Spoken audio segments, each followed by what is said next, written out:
Hello. I am, let's see, there we are. Hi, friends. It's Alyssa from Awaken Authenticity, and I just wanted to pop on and share a little bit about the book club that I have been hosting and just kind of some of the insights that we have found there. So, if you have not seen, we are currently reading Women Who Run with the Wolves, Myths and Stories of the Wild Woman Archetype by Clarissa Pinkola Estes. And we're only 4 chapters in. If you would like to join us, you're welcome to. Just let me know that you're interested and I'll get you the link.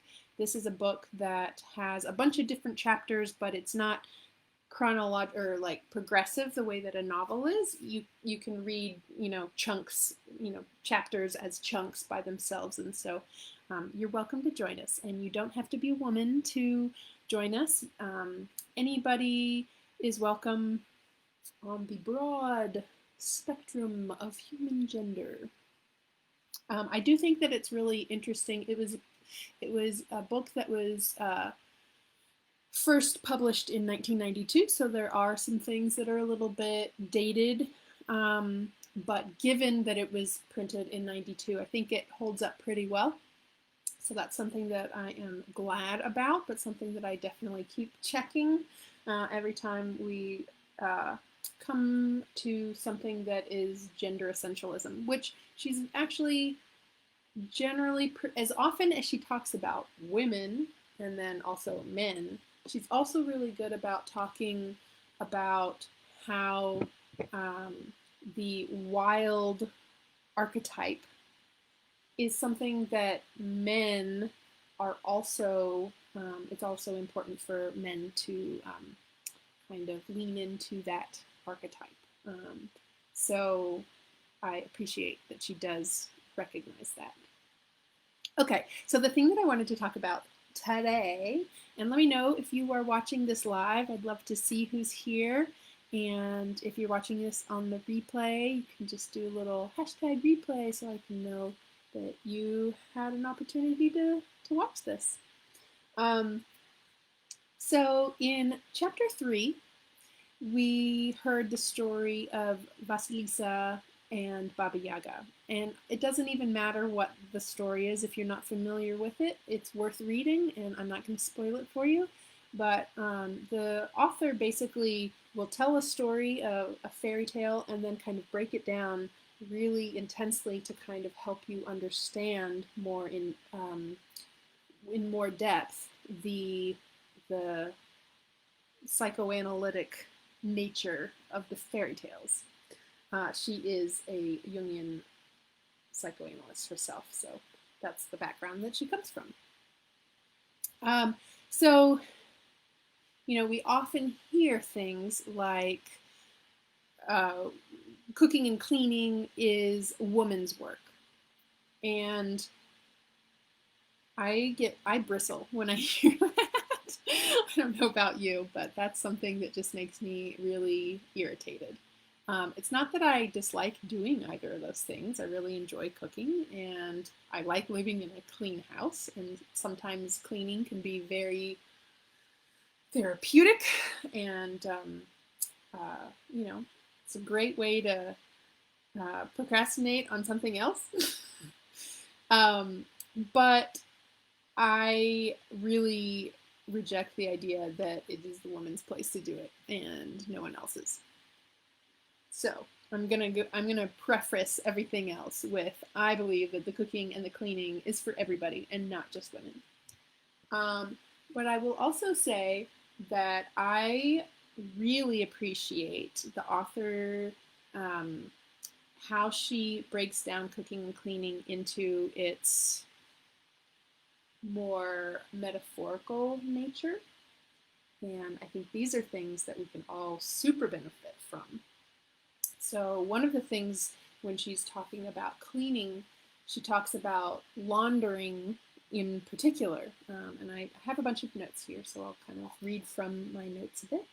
So laundering, doing laundry, is an act of purification and cleansing of the entire being of the psyche, or entire bearing rather of the psyche. And in the way, you know how when you wash your jeans and then they're tight again? She's saying that when we launder things or purify them, we are also making our mind taut again, and just sort of like making it springy and ready for its next action. And in the same way that when we dunk someone underwater as a baptism, laundering also represents a sort of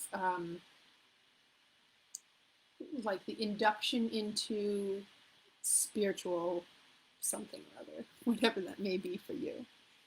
So I really like thinking about laundry as that sort of purification and like getting ready for something new. She also talks about woven cloth. And so what is it that you are laundering? If you're using a piece of cloth that is made of organic material, then of course that organic material represents both life as well as death, and then life again. So it's just that cycle, that reminder that we live in cycles, and that we have access to those cycles through the things that we put on ourselves. She also mentions that woven cloth represents sensitivity to what must die, and also what must live, and what shall be carded out, and what shall be woven in. So like when you are, I don't know if you've ever had the opportunity to actually do some weaving or some spinning or something like that, but you have the fresh wool or the fresh cotton, and you have to card it and then spin it and make it into the actual fiber that will become the cloth. And so you're taking out the parts, the seeds, the cotton seeds, or maybe some burrs that were in the sheep's wool, or dirt that was in the sheep's wool. You're carding all of that out and keeping the really fine fiber to create something beautiful that you're going to wear, which then you can launder and put into action in that way, and kind of like create the thing that you are going to imbue with all of your spirit, which is, I think, is just such a cool idea. I just love that idea.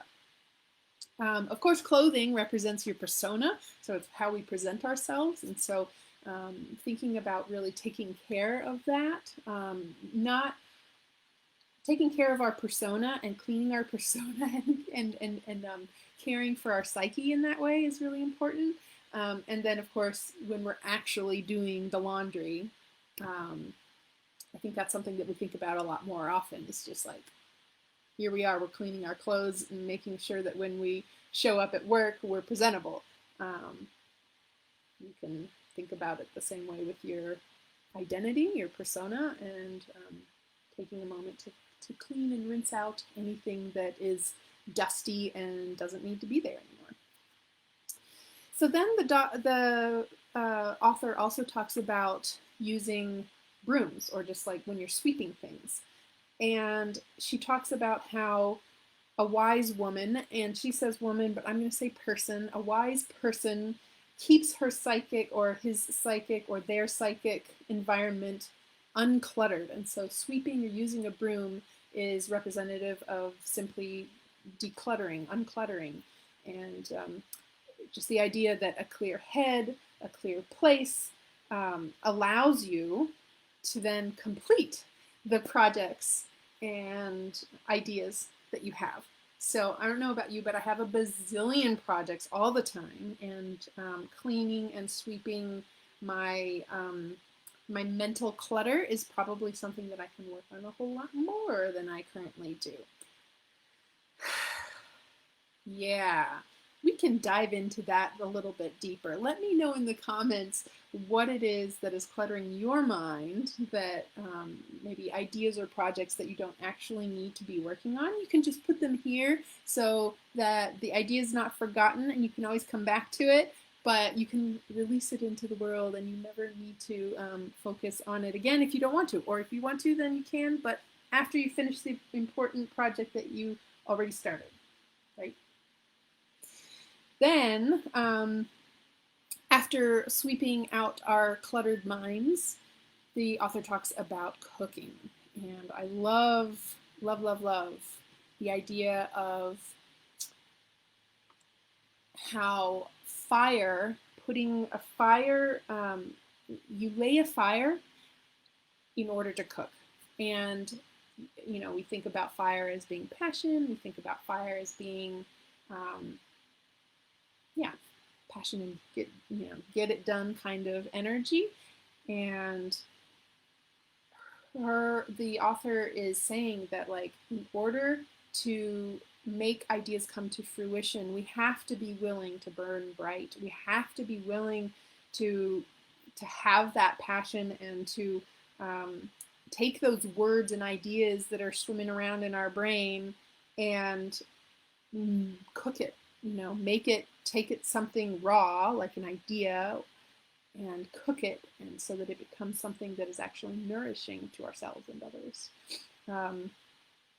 It is your passion and your love that actually makes the dish, if you will, worthwhile. And yeah, so that is like taking that ephemeral, amorphous set of ideas, cooking it with your passion and your stick-to-itiveness, and making it something of substance that we can actually take and hold and appreciate. I just really love that idea. What do you think? Yeah, so kind of like to sum up, these are the tasks that she thinks are important when we're talking about things. Number one, to cleanse one's thinking, to renew one's values as we're doing that, to have a clear psyche that doesn't have just a bunch of trivia. Oh, hello, kitty cat. To sweep clean our thinking and feeling states, to build enduring fire beneath our creative life. So we're really burning that fire under our creative life, to cook up our ideas and to be original in those ideas. And finally, to feed the relationship with ourselves and with our wildish nature and the others around us with our ideas. So, I don't know, I thought these ideas were very cool. It was a new take on cooking and cleaning that I hadn't really considered in that depth before, and I hope that it's helpful for you as well. I'm really curious what kind of creative ideas you're cooking up these days, and I'd love to hear if you have anything to share about this. Take care.